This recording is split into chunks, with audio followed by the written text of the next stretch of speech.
നേരെ പാണക്കാട് പോയി. സയ്യിദ് സാദിഖ് അലി ശിഹാബ് തങ്ങളുടെ വീട്ടിൽ ചൊവ്വാഴ്ച ദിവസമാണ്. പുലർകാലെ ആ മുറ്റം മുഴുവനും നിറഞ്ഞിരിക്കുകയാണ്. ഏറിയ ഉടനെ പാണക്കാടൊരു സ്ഥാനമുണ്ട്, നേരെ കയറ്റി എല്ലാവരുടെയും ഇടയിലൂടെ ഉലമാക്കളുണ്ട്, വലിയ ഉലമാക്കളുണ്ട്, ഉമറാക്കളുണ്ട്. നാടിന്റെ നാനാഭാഗത്ത് ഞങ്ങളെ കാണാനെത്തിയ വലിയൊരു ജനക്കൂട്ടമുണ്ട്. നേരെ അകത്തേക്ക് പോയി.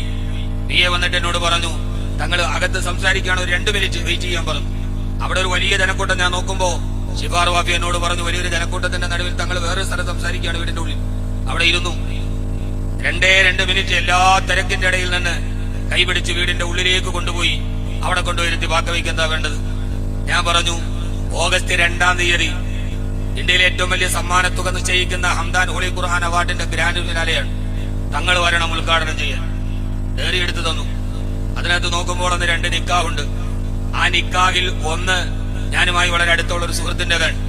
എന്നോട് പറഞ്ഞു, ഞാൻ വരാം, ഈ നിക്കാഹ് നിങ്ങൾ തമ്മിൽ പറഞ്ഞു മാറ്റിക്കോണം. ഞാൻ ഏറ്റു. തങ്ങൾ താടെ സ്വന്തം കൈപ്പടയിൽ എഴുതി, ഓഗസ്റ്റ് 2 ഹംദാൻ ഫൗണ്ടേഷൻ കബീർ ബാക്കവി. അപ്പോ അടുത്തുനിന്ന് പിയെ പറഞ്ഞു, തങ്ങളെ നിക്കാഹ്. അപ്പോ തങ്ങൾ പറഞ്ഞൊരു വാക്കുണ്ട്, കബീർ ബാക്കവി വന്നിട്ട് ക്ഷണിച്ചിട്ട് പോയില്ലെങ്കിൽ പിന്നെ നമ്മൾ എവിടെയാ പോവുക? എന്റെ പ്രിയപ്പെട്ട സഹോദരങ്ങളെ, ബഹുമാനപ്പെട്ട സയ്യിദ് അവറുകൾക്ക് അല്ലാഹു ആഫിയത്തും ആരോഗ്യവും കൊടുക്കട്ടെ. ഇതാണ്